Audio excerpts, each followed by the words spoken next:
7 सितंबर को जो चंद्र ग्रहण होने वाला है वो चंद्र ग्रहण एशिया के देशों में तथा यूरोपीय देशों में, चीन, अमेरिका में और भारत में भी उसका पूर्ण प्रभाव है। बराए मेहर ज्योतिष जगत के पितामह कहते हैं कि यदि एक माह में 2 चंद्र ग्रहण पड़ जाएं तो ऐसी स्थिति में खूनी संग्राम प्रारंभ हो जाता है। पहला चंद्र ग्रहण 7 सितंबर 2025 को है। दूसरा सूर्य ग्रहण अमावस 21 सितंबर 2025 को। तो चंद्र ग्रहण से मतलब यह है देशों के ऊपर। अब चंद्र ग्रहण के संबंध में बराह मेहर जी कहते हैं कि चंद्र ग्रहण का प्रभाव आम आदमी पर नहीं पड़ता है। चंद्र ग्रहण का प्रभाव शासकों पर पड़ता है। ये चंद्र ग्रहण जो पड़ रहा है ये 7 सितंबर 2025 को कुंभ राशि में चंद्र ग्रहण पड़ रहा है और कुंभ राशि मेष लगन में ये चंद्र ग्रहण है। जब सूर्य और चंद्र दोनों राजसी ग्रह होते हैं, मान्यवर आचार्य पुरोहित जी, जब ये दोनों ग्रह सूर्य और चंद्र राहु केतु के अक्ष में आ जाते हैं तो दुनिया में उथल पुथल मचना प्रारंभ हो जाता है। इन चंद्र ग्रहण का सबसे बड़ा प्रभाव देश के शासकों पर पड़ता है और आज मैं इस मंच से आत्मविश्वास से पुनः भविष्यवाणी करता हूँ कि इस चंद्र ग्रहण के प्रभाव से कई राष्ट्राध्यक्ष बेइज्जत करके हटाए जाएंगे। जनता और राजा के बीच उपद्रव विवाद प्रारंभ हो जाएगा। 7 सितंबर और 25 सितंबर के बाद मतलब जो है ये स्थिति भारत की भी है। मैं अभी पिछली बार कह चुका हूँ कि ट्रंप साहब अपना पूरा कार्यकाल नहीं करेंगे। चंद्र ग्रहण का प्रभाव मतलब यह देश के किन क्षेत्रों में पड़ेगा तो इसका प्रभाव सबसे ज़्यादा पश्चिमी भारत में इसका दुष्प्रभाव पड़ेगा। मणिपुर का विवाद चल ही रहा है। अब पश्चिम क्षेत्र के जितने भी प्रदेश हैं वहाँ मतलब जो है प्राकृतिक आपदा से ग्रस्त वो क्षेत्र हो जाएंगे तथा वहाँ के लोगों की स्थिति और पर्वतीय क्षेत्र में ये स्थिति बड़ी दयनीय हो जाएगी। जैसे भूकंप, भूस्खलन और कई प्राकृतिक आपदाएं। अभी मैं 21 फरवरी 2025 को मैंने मतलब जो है भारतवर्ष की हिंदू वर्ष लगन कुंडली पर चर्चा TNP चैनल पर की थी और जो मैंने कहा था वो आप देख सकते हैं PN शास्त्री एस्ट्रो डाल के। चंद्र ग्रहण का प्रभाव कितने मास का होता है? अगर चंद्र ग्रहण 3 घंटे का है तो उसका प्रभाव 3 मास चलेगा।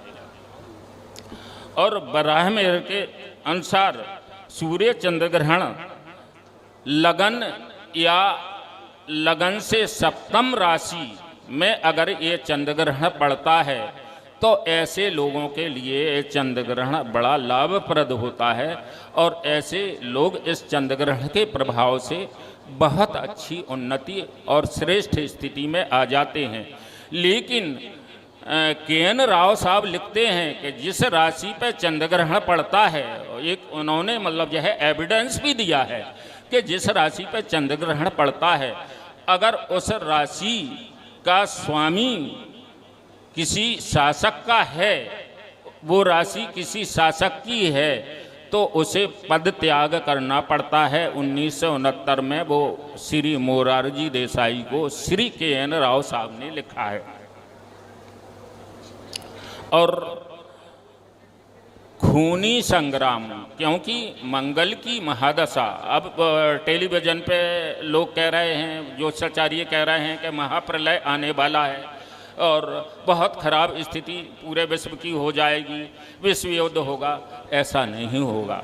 सिर्फ मतलब यह है प्रजा और राजा के बीच 21 सितंबर के बाद अपने देश में भी विवाद प्रारंभ हो जाएगा। मंगल की महादशा 6 सितंबर 2025 से प्रारंभ हो रही है। मंगल भारतवर्ष की कुंडली में द्वादश स्थान तथा सप्तम स्थान का स्वामी है। सप्तम स्थान मारक और द्वादश स्थान अर्धमारक होता है। जो वर्ष लगन कुंडली बनी है उसमें मंगल पंचम स्थान में है और शनि एकादश स्थान में है। मंगल और शनि का परस्पर योग ये अच्छा नहीं होता है। इसमें आज पुनः मतलब जो है सामने आएगा परिणाम। एक तो शैक्षणिक संस्थाएं जो हैं वो बुरी तरह से प्रभावित होंगी और छात्र अपना आंदोलन सरकार के विरुद्ध प्रारंभ करेंगे। दूसरा, कला के क्षेत्र में, फिल्म के क्षेत्र में, काव्य के क्षेत्र में, पत्रकारिता के क्षेत्र में आने वाले लोगों को विवादग्रस्त रहना पड़ेगा। उनकी कई जगह बेइज्जती भी होगी, असमायक घटना उनके साथ घटेंगे। तीसरा में मतलब यह है ग्रहण, खरीफ की फसल भी इस ग्रहण में खराब होगी। 7 सितंबर को ग्रहण, 21 सितंबर को सूर्य ग्रहण। 2 ग्रहण हमारे लिए, हमारे देश के लिए सबसे महत्वपूर्ण बात, मैं अंतिम इस बात पे चर्चा करूंगा कि जो युवा किशोर बालक हैं या जो किशोर 12 साल से 18 साल के बच्चे हैं, विद्यालयों में विदेशी शक्तियाँ, विदेशी दुश्मन, नशीले पदार्थ, धार्मिक स्थलों तथा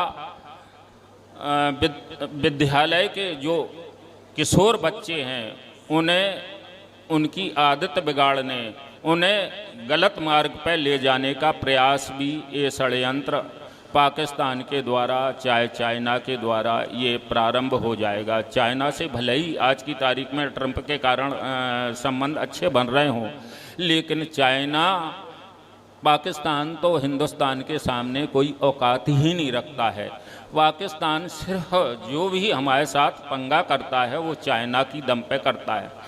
सितंबर अक्टूबर में पाकिस्तान फिर एक बार इतनी घिनौनी हरकत करेगा जिसके कारण हमारे देश का नुकसान भी होगा। लेकिन अब मंगल की महादशा में भारतवर्ष एक कंकड़ का उत्तर पत्थर से देगा, कंकड़ का उत्तर पत्थर से देगा और पाकिस्तान 2027 में शेर महिला इंदिरा गांधी ने जो 1971 में विभाजन करके बांग्लादेश बनाया था, वही स्थिति 2026 के अंत से 2027 में प्रारंभ हो रही है।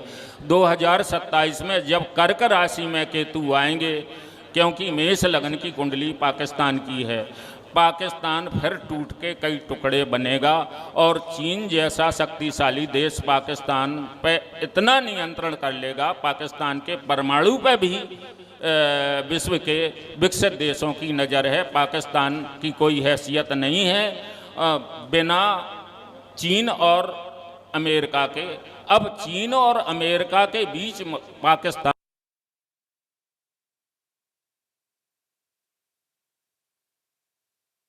चाइना की है। आज जो लोग पाकिस्तान की चर्चा करते हैं, पाकिस्तान की अपने साथ। दूसरा, एक और आपसे भविष्यवाणी करते हैं इस मन से कि भारत परमाणु ऊर्जा, सौर ऊर्जा के क्षेत्र में इतना 2032 तक इतना बड़ा देश बनेगा, इतना बड़ा देश बनेगा कि स्वयं आत्मनिर्भर होके उत्पादन केंद्र भारत परमाणु ऊर्जा का मारक हथियारों का बनेगा। ये पीएन शास्त्री की फिर इस मंच से भविष्यवाणी है। और भारत स्वयं विदेशों को आज एक राफेल मतलब जो है 350 करोड़ में बेच देते हैं। हमारे यहाँ से मेवा, आम, फल और कई ट्रकों भर के जाते हैं और 3.5।